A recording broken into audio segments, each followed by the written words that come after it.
and we now have my good friend and colleague David Washbrook. Oh, thank you. And let me begin by thanking Maxine and her team as well for this quite amazing occasion. Problems in global history.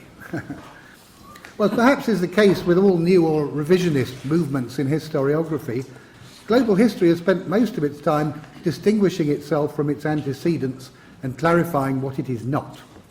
Most obviously, it is not national history, and fundamentally seeks to break bounds with those traditions which took the nation to be the ultimate determinant of history and identity.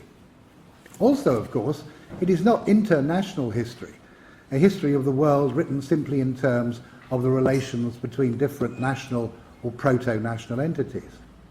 By extension of that logic, especially over the last 500 years, it is also not imperial history, all the world seen largely through the lens of the expansion of Europe. In global history, erstwhile peripheries are viewed as agents in their own right, interacting with erstwhile metropolises and capable of affecting change in the latter, even as they are changed by the former. By that logic, too, it is also not modern history, in the sense of history as the history of modernization, the transfer to the rest of the world of the West's unique modern culture, or more mystically, the universal unfolding of cultural seeds which were first sprouted in the West. Yet if global history is emphatically not any of these things, what exactly is it in its own right? And this, I think, may be much more difficult to say. Most of the global history that I read explores two different, though often complementary features. On the one hand, there are connections and networks, frequently spanning vast geographical spaces and epochs, which hint at the extraordinary interdependence of life on this planet and over a very considerable period, from the tea, porcelain and textile trades of the East to the forests and unexploited farmlands of the West, both of which would now seem to have been crucial in the forging of commercial and industrial revolutions in the middle, in Europe, at the beginning of what we used to call the modern era. The emergence of at least industrialisation in Britain by the early 19th century would now seem to have been a global event, with multiple points of fertilisation and also an astonishingly long gestation period, challenging our previous conventions of periodisation, especially putting facile notions of modernity under scrutiny. And on the other hand, global history also offers a rather different orientation of comparison, where we particularly seek not only points of difference between one culture or society and another, as in old applications of the comparative method, but also, and very crucially, points of similarity. Very striking now would seem across that vast swathe of humanity who inhabited a Eurasia stretching from the Atlantic to the Pacific, would seem the similarities in bureaucratic states, scribal societies, commercial economies, and literary cultures, including even the separation of classical from vernacular traditions, which developed in them all at or about the same time, if not exactly in the same way, nor of course with exactly the same outcome. Global history has helped to promote a much stronger sense of the commonalities in human affairs, against which to set a much more refined appreciation of what indeed was different and what may have given rise to further differences. So then connections and comparisons appear the stock in trade of global history, often giving a starkly new appearance to phenomena, events and chronologies which once had appeared familiar. But a new appearance for what purposes and what ends? Tritely, perhaps it draws attention to the significance of the universal. However, that may be no bad thing in a Western intellectual context, which since the rise of scientific racism in the 19th century, if not before, has been inclined to give greater emphasis to the differences between the incommensurability of races, ethnicities, nations, and so on. In the world post 9/11, if we can find no basis for a universal history, we may have very little with which to oppose strategies of cross-cultural communication articulated principally through violence. As Tony Hopkins has recently put it, global history informs a global citizenry. More prosaically, however, I think that global history also may serve as a critical tool, further to advance that questioning and destabilisation of received wisdom or certainty associated with the post-structuralist revolution. In its own way, it also challenges ideas about authenticity, determinacy, and authority or authorship. If the global history of the British Industrial Revolution now takes us to China on the one hand and the Americas on the other, by what right any longer does it deserve to be described as British? Whose really is it? What is British? Equally, if in global history so much appears to have depended on the contingencies of conjuncture, on the often chance coming together of events and developments having multiple origins, often on different continents, which any longer can be said to determine which? Global history provokes and promotes forms of disaggregation and deconstruction, in relation to which many signposts to our conventional classifications of the world and understandings of its past now get turned around, turned upside down, made indeed serendipitous. Things fall apart. Yet should we be satisfied to leave matters only there, with global history as a form of critique? The latter-day retreat from post-structuralism, and indeed its own self-contradictions and reliance on forms of strategic essentialism, suggests the difficulty. To find meaning, we may also need meta-narratives, theories of determinacy and causation, knowing subjects to whom to impute moral responsibility. We just don't want the same ones as before. But how successful has global history been thus far at finding or erecting these signposts to a new and significantly different historical understanding? It's here, I think, that a number of problems remain, and hardly surprisingly given the novelty of this perspective. And I want to devote what's left of these remarks to considering a few of these problems, in particular 3 out of very many we might wish to raise. First, though, at least for the history of the last 500 years, there is the problem of what to do with Europe. Our older world historiography was extremely Eurocentric, as I mentioned, written in terms of the expansion of Europe, or even in John Roberts' phrase, the triumph of the West. Clearly there's a turning away from such positions now, a desire to put Europe in its place. But exactly how do we do that? Some historians have suggested that we simply leave it out. In postmodernist terms, refuse it, and seek to write from alternative, other, often deemed indigenous perspectives. But there's an awful lot to leave out. Empirically, forces and agencies emanating from Europe did come to reshape global societies quite fundamentally over the last half-millennium. Doubtless it would be possible to find some peoples and groups who existed unaffected by it, just as Richard Cobb, in a famous protest against the centrality accorded in French history to the Revolution, once found a man who had lived through the entire experience of 1789 to 95 without apparently noticing that a revolution had taken place.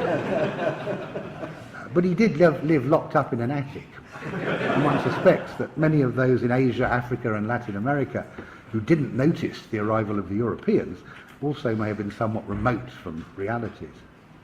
Rather more promisingly, perhaps, we could concentrate much more on south-to-south contacts, interactions between non-European societies, which have been very marginalised in our view by this central focus on Europe. Very often these were extremely important and extensive, especially so far as the Chinese and Islamic worlds were concerned. However, and again, the problem is that post-1500, very often what passed from south to south appears to have involved or been mediated by the European presence itself. But we could be wrong. Recovering the more recent global history of China and Islam is really only just beginning. An alternative approach might be that of Dipesh Chakrabarty and his attempt to provincialize Europe. Here emphasis is placed on reactions and adaptations to European culture taking place in particular localities across the world. In Chakrabarty's case, Calcutta and Bengal. Europe in global history becomes many different things, many different experiences in many different places, its meanings provincialized across the world. And of course, such an approach does have much scope. However, if we pull back from Chakrabarty's specific province to take a panoptic view of the world, I think that another problem becomes obvious. If the rest of the world is to be presented as a series of provincial experiences of Europe, then Europe continues to remain at the centre of the global project. It remains the metropolis. We still come back to a Eurocentric perspective, in which it is the advent of Europe, very explicitly in Chakrabarti's case, which is taken to be the starting point of Bengali history itself. For me, if global history is to be provincialised, or we are to provincialise Europe, the task has to begin with Europe itself, converting it somehow from the knowing subject of global history into much more of an object determined by that history. Here, much has already been done in the history of commodities and consumption to show how the Western European economy was reshaped by its interactions with other parts of the world. Perhaps it was more the conduit of a global economy than the progenitor of it. Also, the history of colonialism has begun to turn inwards, to consider how particularly British society may have become the product of its imperial context rather than vice versa. For me as an historian of India, for example, the thought keeps reoccurring of how much did that extraordinary hardening of class ideology in Britain in the 19th century owe to exposure to the socio-cultural hierarchies of India, to caste, to lineage, to ideas of nobility. I'm not at all convinced that that extraordinary creation of Queen Victoria as a Mughal empress, the Empress of India, was meant entirely for Indian consumption. But be that as it may, I think that work and speculation of this kind is still in its infancy, and that we need much more of it, especially in the history of science and technology, which remains, I think, rather hung up on the uniqueness of Europe, and in the history of political and social ideas, where the conception of Europe as the font of modernity has barely begun to be shifted. Perhaps as we come to know more about China, that conceit, like many others, is going to be put in its place. The second problem, which I think we may also need to address, concerns relations of power and exploitation. Obviously, moving away from a Eurocentric position means no longer being able to lay either the glory or the blame for projects of world domination onto Europe alone, or even per se, since Europe as a category itself now begins to dissolve. But does this mean that relations of power and exploitation have no, or only a limited place in global history? Some critics have certainly claimed so, seeing global history as an attempt to displace imperial history and the need to acknowledge the many culpabilities of the European historical record overseas. Connections and networks now stand in for forces of relation, of force and coercion. The growth of trade is celebrated in its own right at the expense of what might have been its quite disastrous effects on local distributive systems and livelihoods. I think that we do need to avoid making global history into a simple vehicle for the historical legitimation of the contemporary globalization of capitalism. And one way of doing that, perhaps, is to rescue a concept which, in part for very good reasons, has passed into desuetude, but which may still prove to have a valuable cutting edge. That's the concept of dependence, or perhaps structural difference. And following the sociological discourse of contemporary globalization, global history also seems much concerned with issues of universality versus particularity, homogeneity versus variation, which it handles largely in terms of interactions and adaptations between imported and indigenous or local cultures. And fair enough insofar as that goes. But what this may miss are the way in which some differences are structured into political localities by coercive, if quite subtle means, and also how the differences between one thing and another may be important in sustaining the individual character of each. For example, when I look at 19th century Britain, I continue to be amazed, as did many contemporary continentals, at its capacity to sustain a liberal democracy at home, while at the same time running a despotic empire across 2/5 of the world. How did these two starkly different political profiles subsist together? The answer would seem to lie in Britain's possession of India, where it kept and built up its military forces and practiced forms of authoritarian government which its rulers could only dream of at home. British rule structured India as a military barracks, a garrison state, as a direct complement to its own domestic liberal constitutionalism. If you like, it was a Guantanamo Bay to Washington's Congress. Just as Britain's ability to continue expanding, particularly its cotton textile industry in the later 19th century, reflected an enforced access to Indian markets. Britain and India then came to have very different histories in the 19th century, but as a result of the very closeness of their relationship, not merely their distance, their social and cultural distance from each other.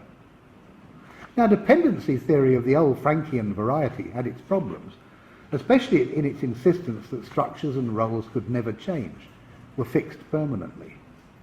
With the BRICS, Brazil, Russia, India and China, occupying pride of place on the floors of global stock exchanges today, that's obviously nonsense. But dependency theory was at least capable of appreciating relations of structured difference, which I'm not sure that many other approaches in global history really are, with their simpler approach to understanding homogeneity and difference. We may need to give greater place to relations of power, coercion, access and preclusion in the way we approach the history of the global. And finally, and very briefly, if we do, we may also need to address a third set of issues. One of the major benefits of global history has been the way that it's rescued economic history, which is in danger of falling prey to the enormous condescension of contemporaneity and disappearing from the curriculum. A valid response perhaps to the suicidal efforts of economic historians themselves from the 1960s to professionalise their discipline and make it utterly incomprehensible. But regrettable nonetheless. However, global history has helped to rescue economic history from its darkest hour and to make it relevant once again, not least in the present context of capitalism's greatest crisis for the last 70 years. I think it's no exaggeration to say that through attempts to re-explore the Great Divergence, reassess the origins of industrialisation, redate the history of the global economy, global history has thus far made its greatest and firmest contributions. But must its perspective only be confined to the economic, or even more broadly materialist dimensions of history? What of the world of the mind, of ideas and aesthetics? Well, to some extent these can be approached from materialist groundings, in consumption, in fashion, in taste, but only I think to some extent. Do we not also need a global history of the mind, necessarily an intellectual rather than a cultural history, since of course the concept of culture itself, with its links back to structuralism and even before to relativism and late 19th century racism, now becomes increasingly suspicious. But how to write a global intellectual history? Well, we're now beginning to encounter some significant examples. Andrew Sartori's recent essay in Global Concept History, which seeks to view how major intellectual debates of the 19th and 20th century, such as that around the problem of culture in the Arnoldian sense, have been handled across the world, in this case specifically in Bengal, or Chris Bailey's recent explorations in the global history of liberalism. I think that these are enormously valuable. At the same time, I think that we may have to be exceptionally careful about the nature of the concepts or ideas that we choose to globalize, particularly if we are to avoid sliding back towards Eurocentrism. After all, in both of those cases, not only did the ideas and debates around them originate in Europe, but so did most of the more generally recognised contributions to the elaboration of their theories. Europe here would also become provincialised, but again rather in the Chakrabartian limited sense. Perhaps it would be different if we focused instead on Marxism, to whose theory, at least in the 20th century, the greatest contributions have come from outside Europe. But even then, the ghost of Eurocentricity is always likely to haunt the proceedings. An alternative may be to move to a higher level of abstraction, to consider conceptual issues which are common to many different settings, and to look at how they were handled, how they interacted historically, how they cross-informed one another.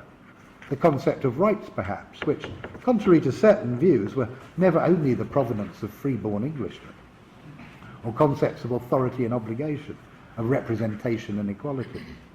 Of course, we already have studies of these in many particular contexts, but usually under the aegis of structuralist concepts of culture, with an emphasis on difference and with historical change presumed to flow exclusively from west to east.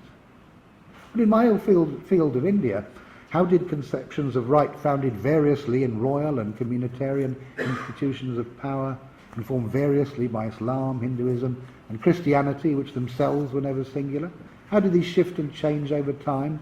How did they mould the various conceptions of right which came with the colonisers and affected them not only in India, but in the colonial metropolis itself? Admittedly, by Western standards, multiculturalism, especially the idea of positive discrimination or affirmative action, came extremely late to Britain. But I find it hard to believe that experiences in India, where the British encountered and found themselves developing systems of multicultural accommodation and even of positive discrimination from the 18th century, didn't play a part. Conventional forms of intellectual history have told us what Europe gave to the rest of the world. Maybe it's now time for a global intellectual history to try to tell us what the rest of the world gave to itself, and to Europe too. Thank you.